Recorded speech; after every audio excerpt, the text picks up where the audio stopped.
And they did it in the first half. They scored tries. Extremely disappointed with our boys.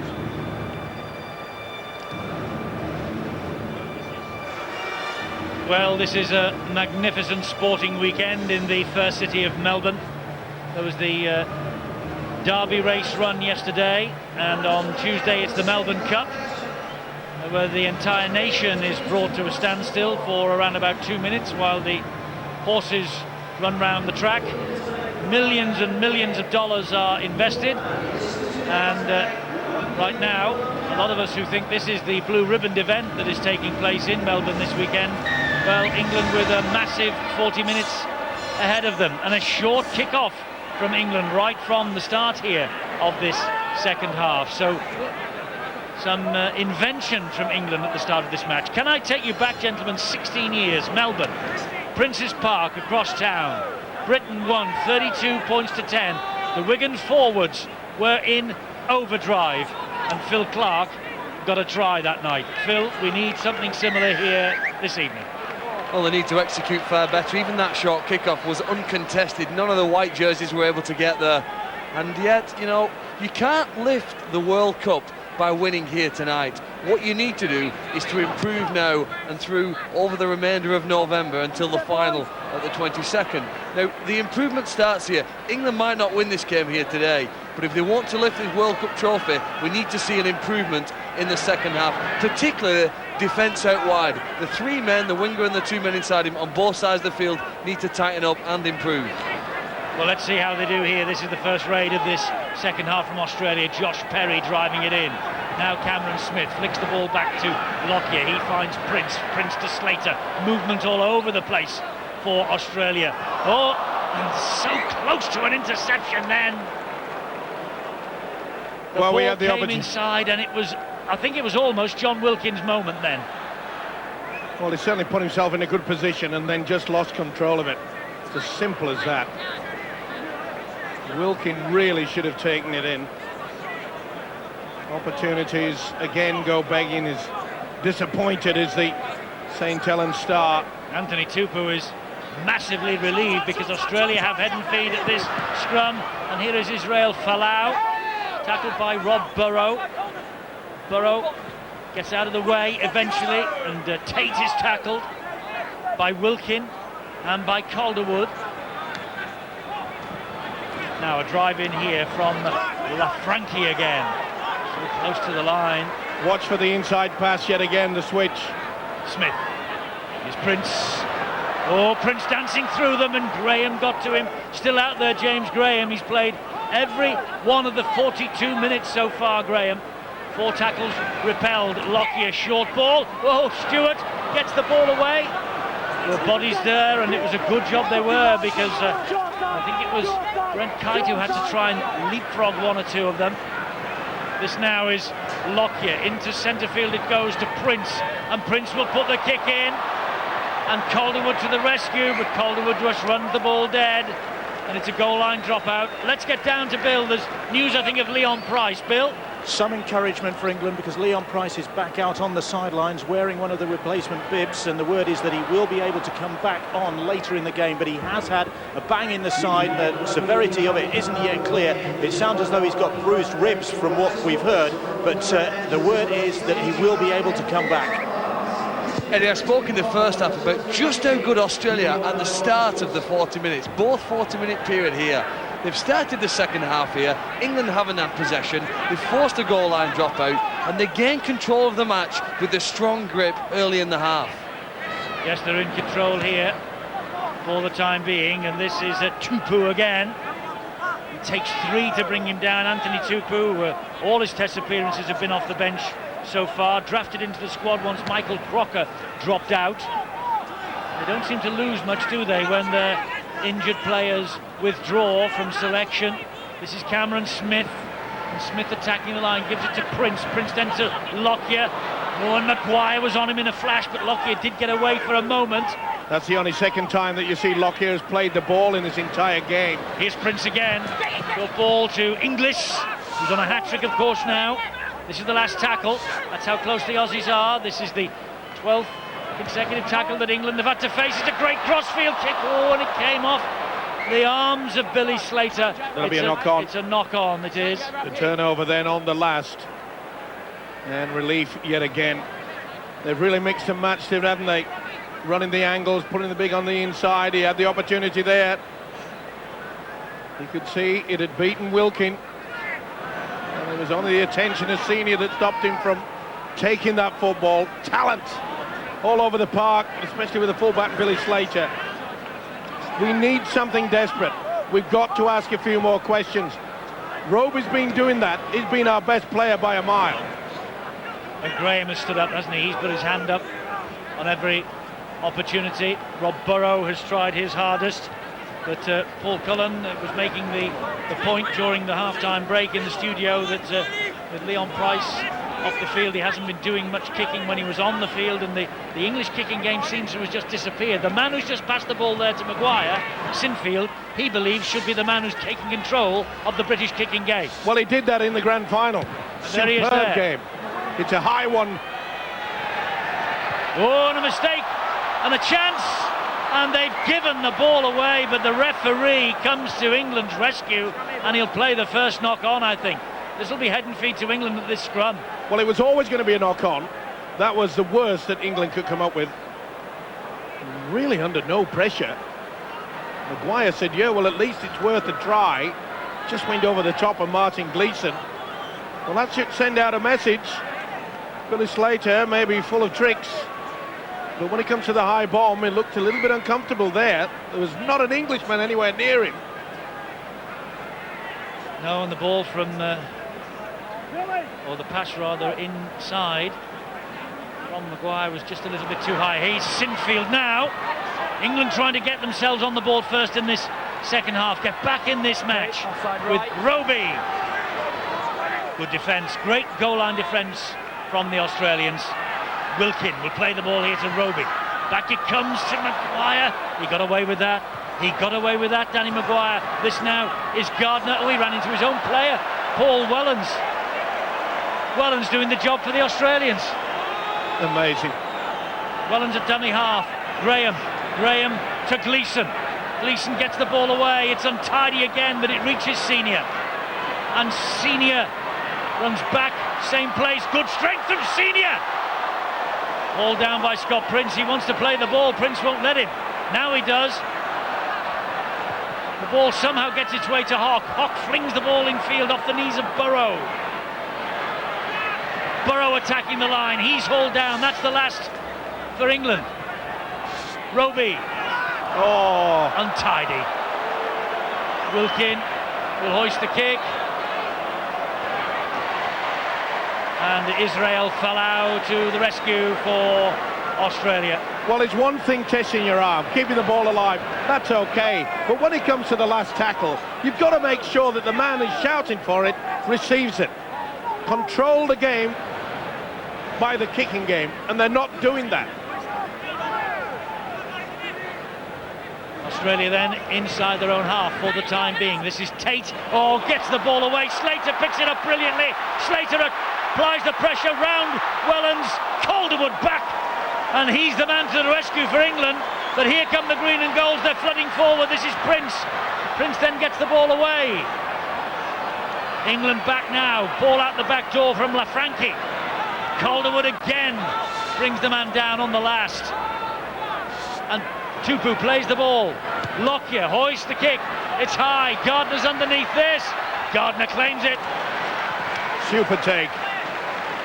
And then Glenn Stewart comes in and brings him down. Well, in the home of Australian rules, that was a wonderful take. Quick play the ball, that's what we need. We need a penalty as well. Roby. No way through for Wellens. Beautiful offload. Superb run by Billy Slater. When Tate knew exactly that the fullback was going to be there. Good job that Calderwood came back. Eddie, England had to improve with a chase on the back of a kick. This is a first example. We'll see whether they've done that. They need a greater urgency and intensity in the players running downfield. No, there's not much there, is there? They give Israel Folau all the time he needs. Calderwood and Senior coming in. How about the pickup, though, off his ankles by Billy Slater in that last Australian move? Australian television cameras obviously will focus a lot on the Kangaroos. We're in the hands of the host broadcasters here in the World Cup 2008. So you'll be seeing plenty of the green and golds from them. As if on cue, we see the bench, and Stephen Price is about to come into the action. They're in possession, and Prince is tackled on tackle number 4. To be fair, Scott Prince has had an outstanding game. They haven't lost anything, the Australians, with the fact that Jonathan Thurston has been out. Oh, that's a penalty. You see, silly things like that. There's no way in the world the Australian referee is going to ignore it. Maguire, it's okay putting your hand up. This is top-level rugby league football, fellas. They've done all the hard work. They've stopped him. And what do? Oh, that's silly. Why? Why would you want to do that? Oh, it looks very dangerous, doesn't it? The more and more you look at it, it does. And they get the penalty, Australia. They all appeal. The referee, Tony Archer, blows the whistle.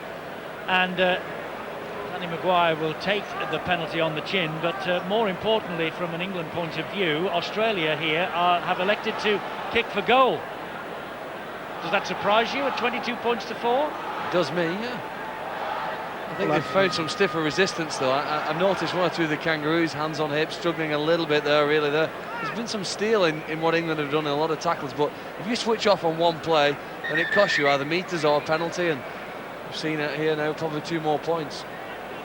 Yeah, certainly the way Scott Prince is kicking.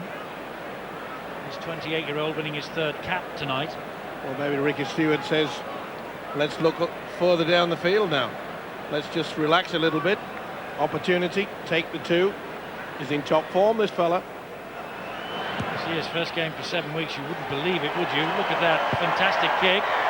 Another 2 points for the Australian total, 24-4. The thing we ought to say at this point in time is that no matter what happens here tonight, England are in the semi-finals. Just about. I mean, Papua New Guinea surely will not beat Australia next week. So the big 3 will be through. Now, if they lose here, it means that next week they play New Zealand, and they'll have to play them again the week after in Brisbane in the semi-final. So they're in the semi-final. Yeah, we realise that. We've not been able to beat Australia twice for 30 years. Let's look at the positive, fellas. Yeah, well, we lose here, we'll win the World Cup. We have to look at it on a positive side, because we know that they've got to improve. Simple as that. But psychologically, we've got to show that we can really hurt these Australians. So it's important. Okay, we may not be able to win this game, because I think 24-4, it's out of our reach. But let's show the Aussies that we can give them some. Well, we did and that make for sure 20 that we minutes. hurt them. We did that for 20 minutes in the first half, and I know you're going to say you've got to do it for the full 80, and that's been the story of our lives for the past, as I say, 30 years. But they can compete with them. They've just got to... Well, Tony Smith is on a building programme here. He says improvement, improvement, improvement. So long as he gets that, he'll be happy. That's a good tackle. But he still gets the ball away to Slater. And Slater, he's hounded by Burrow, but it breaks for Lockyer. There's danger here. There's movement all over the place behind him. That's the last one. I swear he's on roller skates sometime, Darren Lockyer. Here they come again with Prince on the inside. Sivanasiva, and Peacock is there. The referee says that tackle was completed, and that's the turnover. Well, Ricky Stewart won't be too impressed with the fact that they didn't opt for the kick. The one thing that the Australians always pride themselves is that they keep applying the pressure. Forget about what the scoreline is, 24-4. Really got themselves into a good position. They should have applied the kick into the corner. They've got the quality there. Scott Prince, Darren Lockyer. What a run that was from Josh Perry. But it was poor individual defence, really. Every man went determined, but they went individually instead of collectively as a team, and he got easily out of the 20-metre zone. Well, I think Tony Smith's 100% records on the line here in the second half somehow. Well, you can say that again. And he's had it pinched, Rob Burrow. Going from bad to worse. This is Sivanasiva for Australia. Sinfield there and Peacock. The disappointing thing for Tony Smith is the fact that we haven't seen an offload from a centre to a winger. Not once throughout the entire game. Gallen with the drive forward here for Australia. He will play the ball to Cameron Smith. Here's Scott Prince. Prince then to Stephen Price. Takes the return. Lockyer, brilliant. Absolutely brilliant, Darren Lockyer. Held up though, just short of the English line. Danger's not over, it is now. He'll play the knock-on as we head and feed to Australia. Maguire did the defensive stuff, got back in time. But the way that Darren Lockyer, it just glides away, in and out. Look at this. Come and get me. Maguire just got there in time as he was lunging for the line. Yeah, he attacked the ball, Danny Maguire, so it's head and feet to the Australians. Slater from the base of the scrum, short ball. He's almost through. Here is Lockyer again. Now it's Inglis. Oh, he just bumps Rob Burrow out the way, and Burrow holds his head. He's not well, Burrow. He couldn't get out of that tackle. He hit him head on, he's in a lot of trouble. And there could be a try here, no. Oh no, the referee's held. I thought he was going to hand it on then to the video referee. Anthony Lanfranchi was held up. Rob Burrow's in a lot of trouble. He got a poke in the eye, he did. He's got a bad bang in the eyes, Rob Burrow. Couldn't get the head out of the way. Tony Smith's biggest problem here, Eddie, he's going to actually run out of numbers. I don't know if he'll get 13 men on the field by the end of the game. Gallen. Morley brings him down with a bit of help from Roby. Here is Cameron Smith. Cameron Smith, the England goal line defence here is being tested to the limit. Sivanasiva waits the dummy half, the big prop forward. He finds Lockyer, the pass to Prince, then it goes short to Slater. Wide it goes to Monaghan, and Monaghan's in for another Australian try. Joel Monaghan, a try in his debut last week, a try in his debut here tonight. And the Canberra Raider, Joel Monaghan, over in the corner. England simply ran out of numbers, simply ran out of energy. They could do nothing to halt this green and gold machine. Just simple, basic rugby league football. One comes out of the line, 3 goes to 2, leaves the overlap, and little wonder that Monaghan has a big smile on his face. Greg Inglis congratulates the winger, something that we have failed to do ourselves, but the Australians were quite superb. You could see how England's defence, it was tight, it was squashed into one particular area, and Monaghan just finished it off with ease. Basic rugby league football, effective, and if your defensive line, if more than one person goes for the opposition with the football, that means you've got the overlap. Well worked, basic, we're in trouble. Brilliant try, Eddie. Absolutely brilliant try. They made it look easy and they made it look simple. But you've got to have players with perfect timing and precision passing. They had both. Okay, there were some errors in England's defence, but I really admire a side that can score like that. Centre field, all the players running, showing the options, and then you're asking a man with the ball in his hands to make a split-second decision.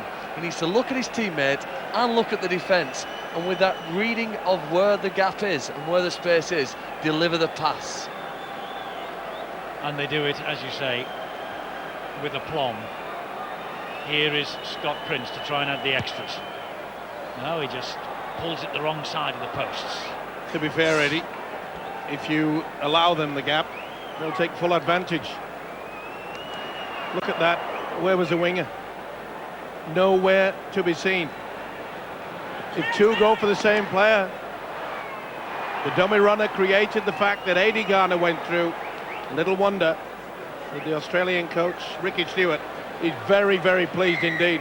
Lockyer off the field with ice on a muscle injury on the left arm.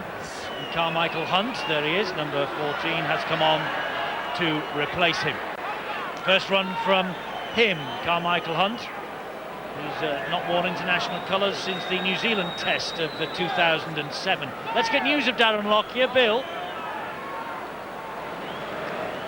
It's not a major concern for the Australian camp, more the fact that they feel so comfortable the position they're in. They can afford to take Darren Lockyer off. He has got bruising to the upper arm, bit of ice on it, but were the situation a lot closer, their lead under threat he'd be certainly staying out there. And maybe the same applies to Leon Price, whether it is worth putting him back in the fray now with that side injury, whether it's rib or muscle, we're not sure, but whether they'll just sit tight now, keep him on the bench and out of further harm's way. So here is Wellens for... Fantastic player. Every time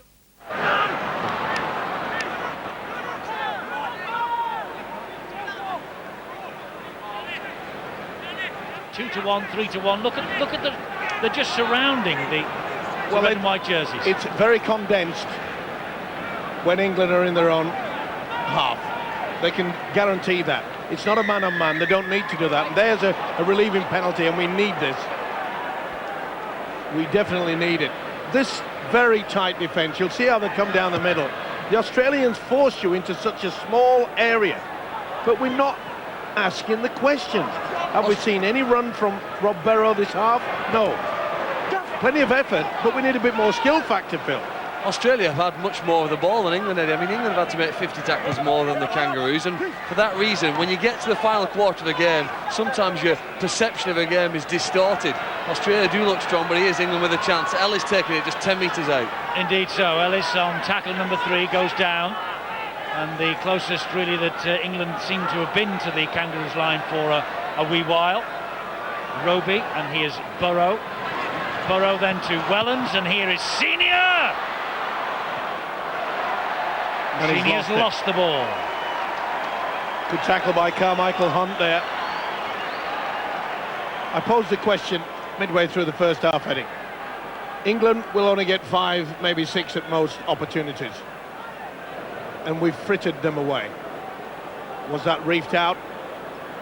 Pretty hard to see there, but at least it was a little bit more concerted effort by Keith Senior running on the angle. Listen, this is a stepping stone to what we all hope will be a World Cup final appearance in Brisbane on November the 22nd. They started last week in Townsville against Papua New Guinea. It was shaky, it was a victory, that was the important thing. That makes them just about safe in the semi-final berth in a couple of weeks' time. Tony Smith is putting the building blocks in places. It's a bit like a run to a grand final. If it is has he got the improvement that he's looking for? No. If it is a stepping stone, Eddie, the stones need to be a bit closer if they want to make the final. The improvement hasn't really been here enough today, and physically now they are looking that there's an element of fatigue setting in. Phil, if you want to win a game, you have to have someone out there, or 2 players, controlling it. Scott Prince, Darren Lockyer, they've just mesmerised us. And when you've got quality out wide in the centres, England's Folau. That's a penalty for England, Yeah. because Folau was tackled. He did well there, Mark Calderwood. You mention it all the time. We need it to improve. I don't think that we have stepped up enough. News of Martin Gleeson, I believe, from Bill. There's some character being shown by the Warrington Wolves centre with... There's some character being shown by Martin Gleeson. He's... I don't think we can hear Bill. I don't think he can hear either himself or us at the moment. I will have a look at that and get back to him in a tick. But character being shown by Martin Gleeson, he said, who just played the ball there to Roby. Here is Wilkin. And Carmichael Hunt with the tackle. This is Rob Burrow. And Wellens taking control of that situation, finds Wilkin. Look, he looked one way, nothing there on for him. Went the other way, not much there either, so just flicked the ball back to Roby. Rob Burrow with a bit of a shiner at dummy half. This now is Peacock. That's Maguire dabbing the ball towards the in-goal area, picked up by Inglis. He releases Billy Slater, and Billy Slater is off. Calderwood's coming across to try and cut him out. Slater is quick. He goes inside and outside Calderwood. Magnificent Billy Slater try. Absolutely magnificent. And a bit of argy-bargy, second try for Billy Slater. Didn't like the attention from Mark Calderwood at the end of all of that. But Billy Slater from one end of the field to the other. His second try of the night. And the fullback on home soil here in the city of Melbourne. It's another try for the green and gold. And England will be left to reflect on what might have been. Maguire put the kick in, and the pass was superb. Slater in and out, kept his cool, step inside, he has the speed, he has the talent, and Australia are running riot. Confidence at 28 points to 4 when the kick was supposed to apply the pressure on the green and gold. It was turned around ever so quickly. Power and pace and the ability to look for the opportunity. They sniff out a try from anywhere on the park, and we are seeing champagne football from a wonderful, wonderful side. Well, Brilliant. He didn't like that, Billy Slater. He had a word with Mark Calderwood. But Ricky Stewart loved every minute of it, so did John Cartwright, who's alongside him. And Billy Slater's try means it's a little bit more agony for England.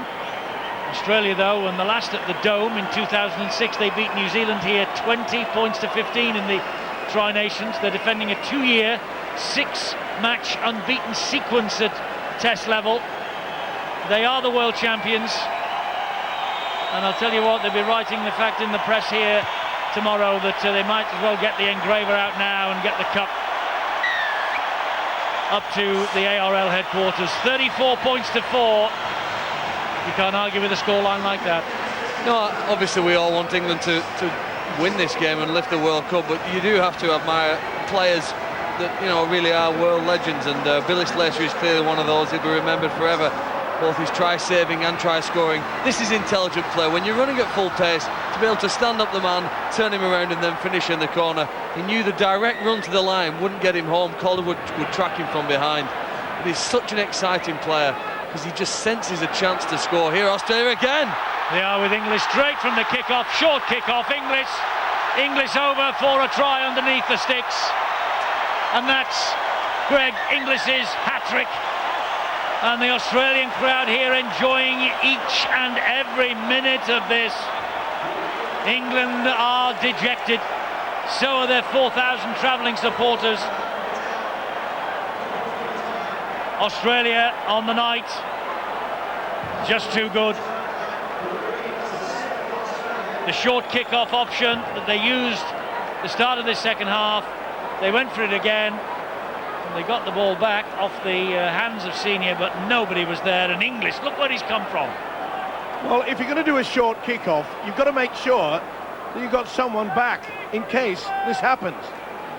And what happens? There's nobody there. If you set up for a short kick, you've got to make sure you've got your full back in position, or at least one of the wingers. You don't all pile forward. You don't put all your eggs in one basket, because as soon as it bounces up... He's not given this, by the way, Steve-O. It's gone to the video referee just to check there wasn't a knock on there, but I don't think there was there? Well, I couldn't see it. No. And not now that he's looked for and confirmed that the grounding was A-OK. I think Ashley Klein will give that one the green light. English has got himself the hat-trick. Well, the English boys there, slowly but surely just accepting this. Some are in front of the post, and they'll have to go behind the post now because English has been confirmed with his hat-trick tonight. Eddie, England have some players who are as fast as Billy Slater and Greg Inglis, but they're not as fast as recognising an opportunity, and that's what both of those players have done in the last 2 minutes. They push, don't they? They sense a chance, and that instinct, that natural scorer's instinct, has been evident in the last 2 tries. But the basic principle of any short kickoff is you don't put everybody up there, because it's a 50-50 chance. As soon as he got it, anybody at home? The answer, no. Very poor indeed. There is no excuses for that. None whatsoever. I'm taking nothing away from the skill factor of the Australians tonight. But by Jove, we've helped them along the way. Well, Scott Prince underneath the sticks here. It's 38-4. This kick to take Australia to a 40-4 scoreline.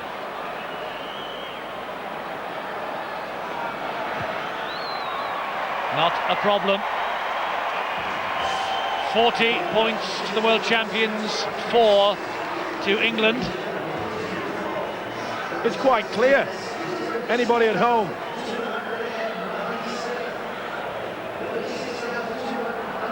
Once he got away.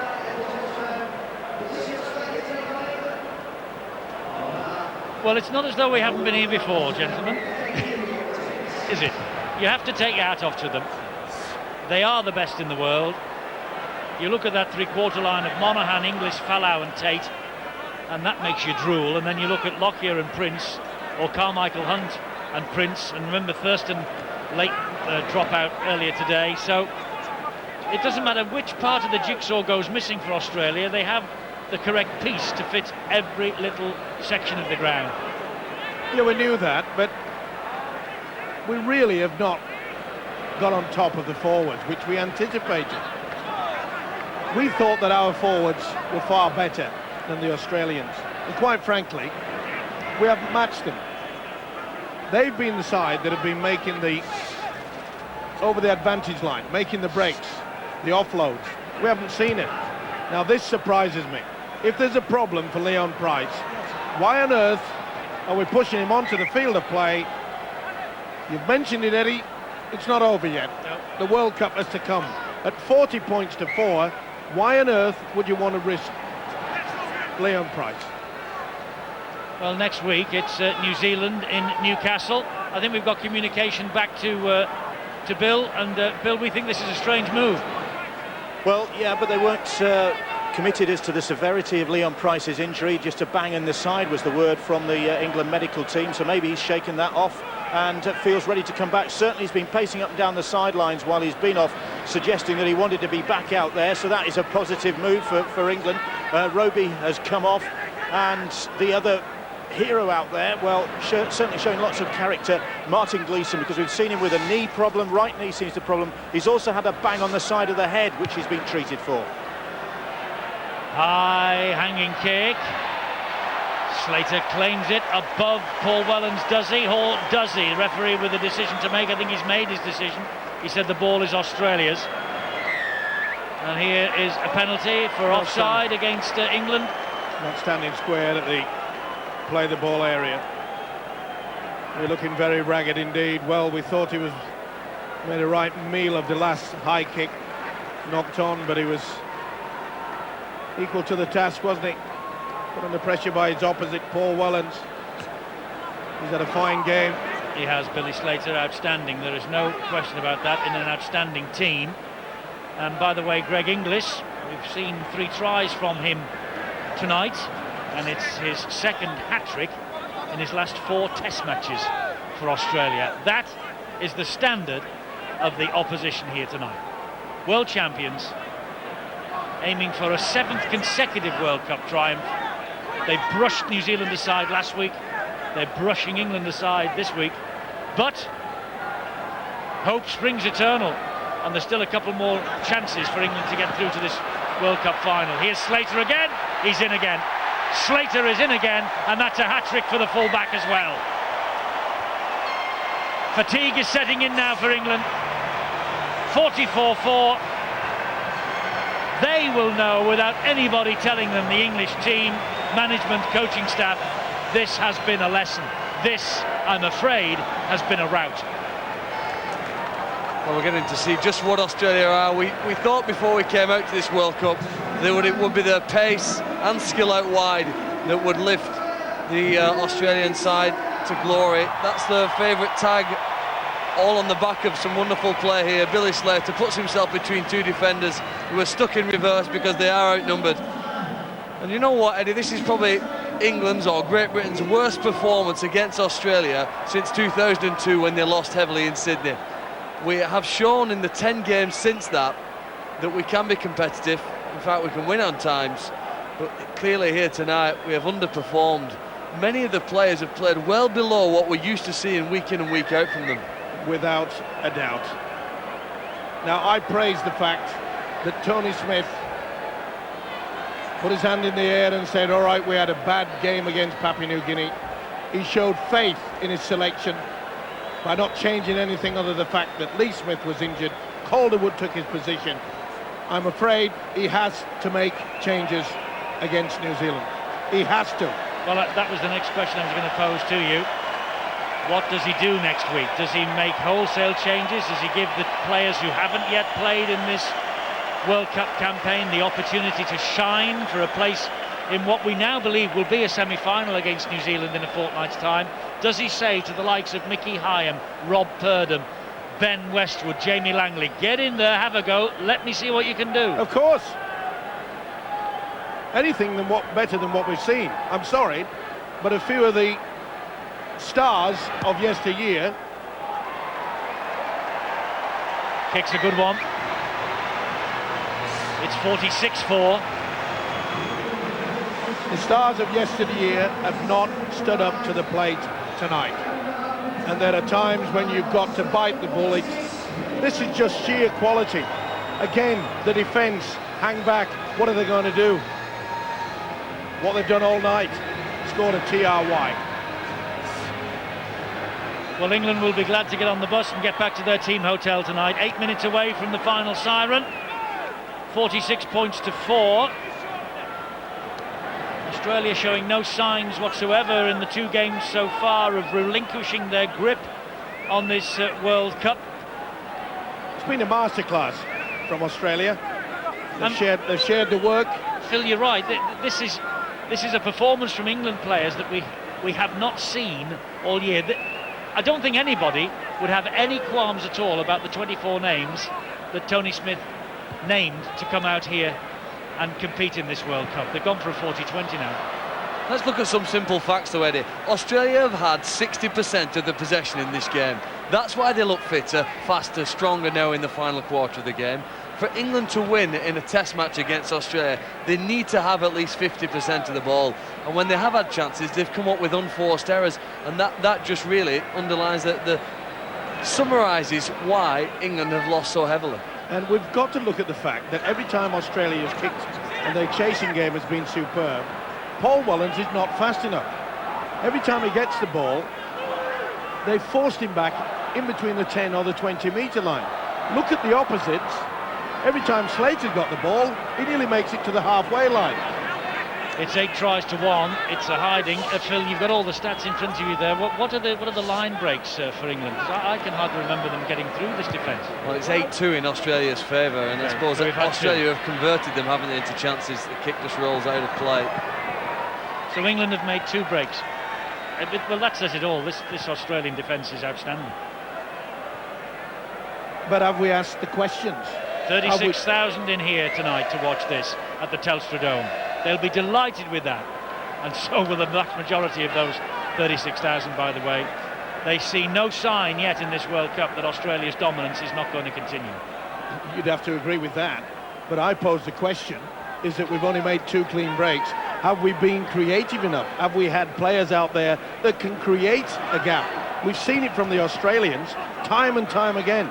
The likes of Scott Prince, Lockyer, and the forwards, their eagerness to offload. Even they're fed up. You know, there will be a lot of criticism for this England performance, but the one thing that you cannot say is that the England team, the England players, have not given their all. They have just been, on the night, beaten by a much better side, and we just have to hold our hands up to that. Well, let's hope Australia are peaking too early in this tournament. Exactly. Well, we said that last week. They were good last week. I think they've been even better here tonight. So you really think that some of our English players have performed well? I think they've tried their hardest. But that's not good enough when it comes to international competition. No, okay, but I think the effort has been there. There will be no more disgruntled and disappointed bunch of people than the 17 players who've been on duty for England tonight. Yes, you're right. And they've been outclassed, Steve-O. It's as simple as that. Yeah, I realise that, but let's not beat ourselves up about it. They've been outclassed. Yeah, but we've got to find some people that will be creative. We will. Be positive. I have told you before, we've got to make changes. You don't bring a squad over He and knows not it. doing anything. He knows it. Tony Smith knows that there is going to be some drastic action, I think, this week. Well, we hope so. He showed faith, as I said before. He gave them a chance. The chance is up. Look at the scoreline, fellas. Your time's gone. There comes a time in every player that you know you just are not up to it anymore. But you don't write players off, Steve, with 80 minutes. Here's Slater. Slater gets it away to Israel Folau. The strength of this fellow, the size of him. It's Calderwood and Maguire who pull him down. He plays the ball to Tate. Tate then back on the inside. It's with Stephen Price. He's a 34-year-old veteran, Stephen Price. He's running around like a 2-year-old out there. Cameron Smith at dummy half. This is Prince on the charge. Comes Brent Kite. Well, England will not want to concede the half-century. Prince. Short ball. Couldn't get it away. England defending their line. They don't want that 50-point margin against them. Tupu plays the ball. Here is Slater. This is Inglis. Inglis then to Prince. He dabs the ball through, and it is a 50-pointer. And it's Anthony Lafranchi who comes up with, well, his second try, we believe. The referee has handed upstairs to Ashley Klein again. But Anthony Lafranchi, if he is onside, has registered the 50-point margin against England here tonight in Melbourne. Superb play, just toying with them. What is he going to do? Kick through, he's onside by a mile. No one at home, bang. Anthony Lafranchi brings up the 50. I don't think there's any problem with that. Ashley Klein will go for the button which says TRY, and it's been far too often tonight. It has been a shocker for the red and white of England. As Eddie has mentioned, totally outclassed in virtually every department. And the try is given, and I'm sad to say, at 50 points to 4, this is England's biggest ever World Cup losing margin. It dwarfs the 49-6 that they conceded against New Zealand at the Reebok Stadium in November 8 years ago in the semi-final. Anthony Lafranchi with the try, and a disconsolate Adrian Morley, James Roby, Rob Burrow, John Wilkin, and an entire England squad. And Scott Prince is about to make it 52 from bang in front. It's going to be 52 points to 4 in a few moments' time. And even with the likes of Darren Lockyer off the field, they still are pretty dominant. And it's not going to be easy for the English boys to lift themselves after this, Eddie. We know the competition is not over. We know that the Australian press and the media, they'll be saying, put the engravers and get that Australian name on the trophy yet again. But it's going to be very difficult for Tony Smith and the coaching staff to lift these players who have been looking down the barrel of a very large gun indeed. And this could be the final bullet. Another 2 points to Scott Prince. It's 52 points to 4. Well, the job of a coach, Eddie, is to help his players achieve what at first they don't believe is possible, and I would have guessed one or two of the players out there aren't really convinced that they can beat Australia, having lost here so heavily here today. The kick goes into the in-goal area, lovely soft stab through, isn't it? Just sits up invitingly for Lafranchi. But that's what Tony Smith's been paid to do. He has to somehow rebuild the side. You know, sometimes we overreact as commentators, and we almost, obviously we're all fans in here as well, but I mean, he has to detach himself a little bit from that emotion and look at this and say, like, what can we do? We've got less than a month, we're in Australia here, and we've got to try and improve to a level that we can compete and beat New Zealand and Australia. So you would keep the same side? I would, yes, Michael. Well, it's obviously a debate that will rage for the course of the next 6 days before Newcastle next Saturday morning, and the Kiwis 52-4. It's a wake-up call. No question about that. I think this will mean that, as we've said, virtually from the middle of the first half, it's going to be Tony Smith's England against Stephen Kearney's New Zealand, both next week in Newcastle and the week after in Brisbane in the World Cup semi-final. The thing about the Kiwis, they have improved. They were shocking against Australia in the first game. They certainly lifted their game, didn't they? The other day. Yes, agreed, but albeit against Papua New Guinea, the weakest of the four. But as I say, it's a debate that will continue on during the course of the next 6 days, I'm sure. England's agony is over. They have lost here in Melbourne. We were all talking this week about 1992 and the magnificent victory that they got in this first city. Well, tonight we have seen them on the sharp end of a big defeat. Australia, bang on course for the World Cup. They've won by 52 points to 4, and England with a massive rebuilding job to do.